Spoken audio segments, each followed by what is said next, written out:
Bom dia, tudo bem? Vamos fazer a nossa agenda de reforma íntima do dia 9 de outubro.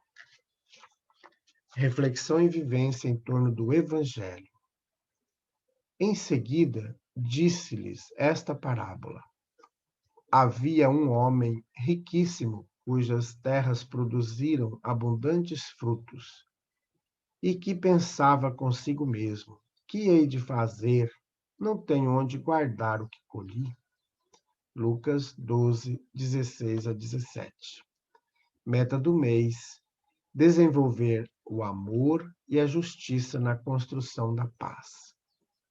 O auxílio prestado desinteressadamente aos outros nas lutas da terra é investimento de paz e vitória, felicidade e luz para a glória do céu.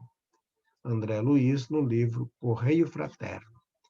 Meta do dia: procure pensar nos outros antes de pensar em si mesmo. Sugestão para a sua prece diária: prece por aqueles que passam por dificuldades ou provações. Graças a Deus. Jesus, em tuas mãos nós colocamos todos aqueles irmãos que estão sofrendo, vítimas de si mesmos, que chegou o momento da colheita, que esses irmãos possam, Senhor, receber o coração lenitivo que tanto precisam, o conforto espiritual para passar por essas provas, por essas inspirações. Olhe, Jesus, por todos nós. Graças a Deus. Meus amigos, hoje é domingo, agora de manhã nós teremos as campanhas de rua visitando as casas, a campanha de Fraternidade Alta de Souza, e realizaremos também, no finalzinho da tarde, o culto do Evangelho no Lar, transmitido para o YouTube de nossa Casa Espírita. Então, você é o nosso convidado aí para participar conosco. E amanhã, meus amigos, é o dia da triagem fraterna. Triagem fraterna é um momento que nós vamos tirar para uma conversa fraterna, para esclarecimentos do nosso espírito, tirando dúvidas que a gente possa ter em nós mesmos, né? Também vão nos auxiliar na, na condução melhor da nossa existência. Às vezes nós nos deparamos com a tristeza, com a depressão, com ideações suicidas, com ódio, com raiva. E a triagem fraterna vai nos auxiliar. Às vezes também estamos envoltos nos vícios das drogas, do álcool, do cigarro, da sexolatria, da gula, de diversas outras questões que vão nos impedindo de uma vida mais feliz, de uma vida mais alegre. Então, venha participar conosco hoje, amanhã, aliás, do nossa triagem fraterna, a partir das 8 horas da noite. A nossa casa espírita está sediada no bairro Jardim Primavera, no final da Avenida Brasil. Meus amigos, nós estamos estudando o livro O Evangelho por Emmanuel, Comentários ao Evangelho segundo Mateus. Estendendo a mão, tocou-lhe, dizendo: quero, seja purificado. Mateus, capítulo 8, versículo 3. Mãos em serviço. Mãos estendidas. Quando estiveres meditando e orando, recorda que todas as grandes ideias se derramaram através dos braços para concretizarem as boas obras.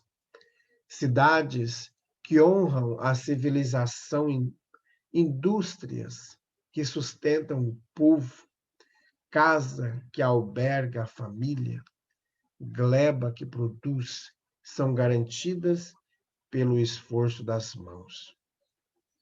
Médicos despendem largo tempo em estudo para a conquista do título que lhes confere o direito de orientar o doente. No entanto, vivem estendendo as mãos no amparo aos enfermos. Educadores mergulham vários lustros na corrente das letras, adquirindo a ciência de manejá-las.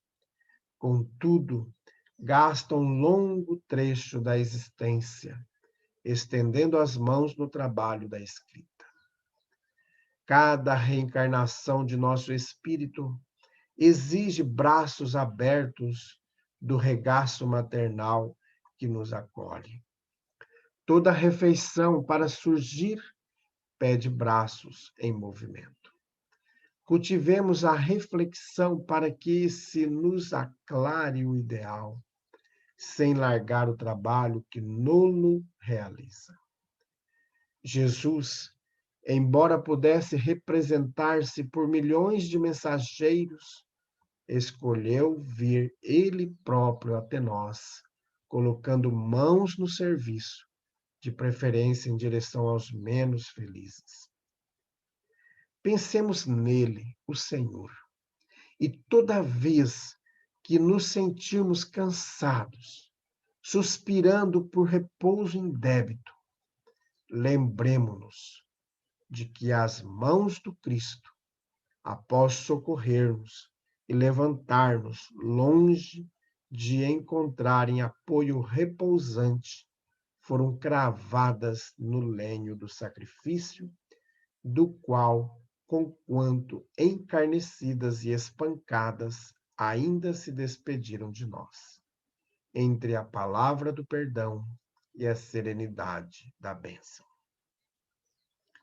Comunicação de Emmanuel, publicada no Reformador, novembro de 1963, e também no livro Palavras de Vida Eterna, da editora Comunhão Espírita Cristã, capítulo 147, e também no livro Segue-me, da editora O Clarim, capítulo Onde o Repouso. Muito bem, meus amigos. Comunicação aí maravilhosa também de Emmanuel, são as comunicações antigas, né?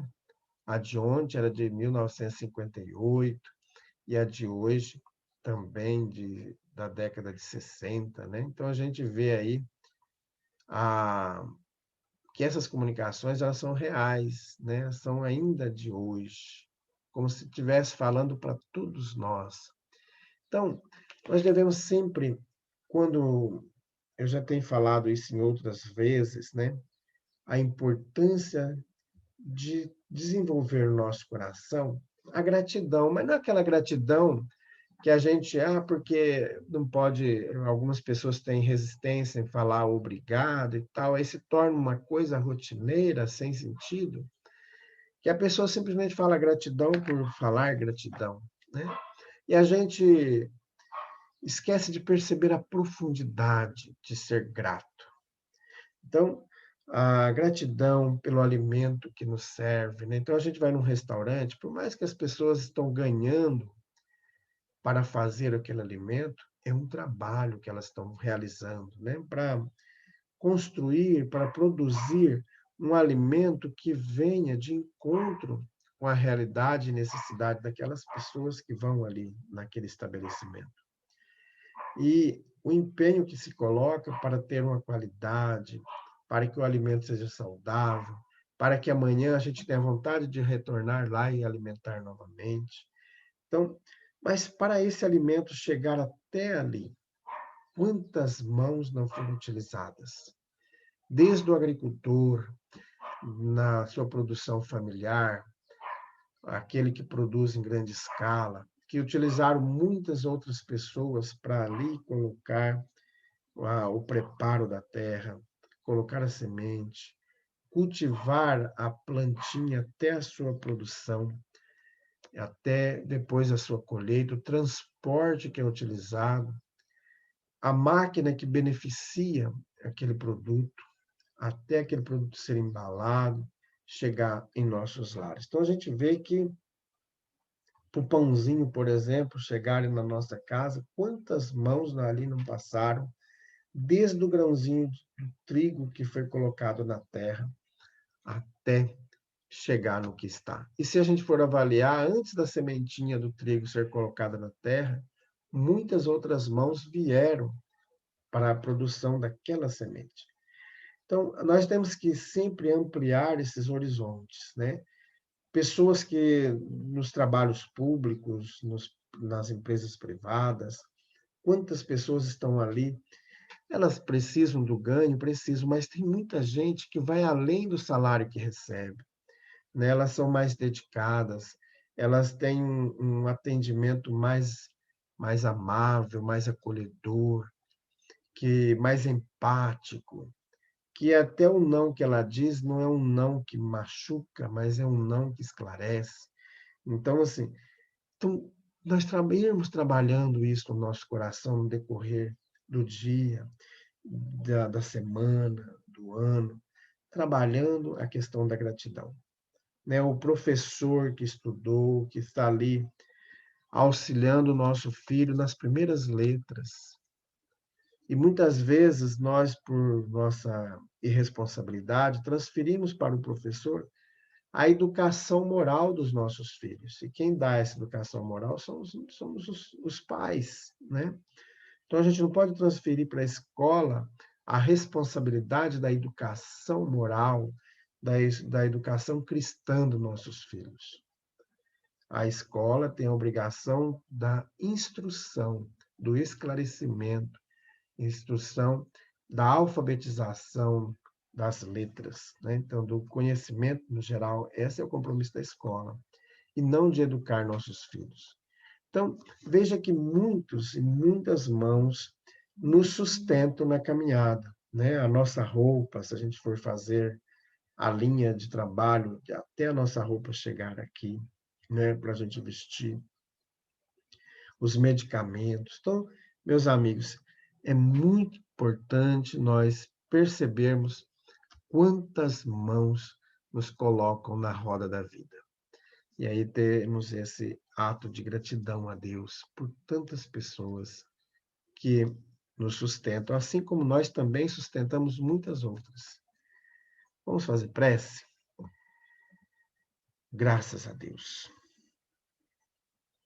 Amado Mestre Jesus, neste instante, quero rogar por todos aqueles irmãos sem pátrias, aqueles irmãos refugiados que estão fugindo de seus países, exilando-se em outros países para viverem, para sobreviverem.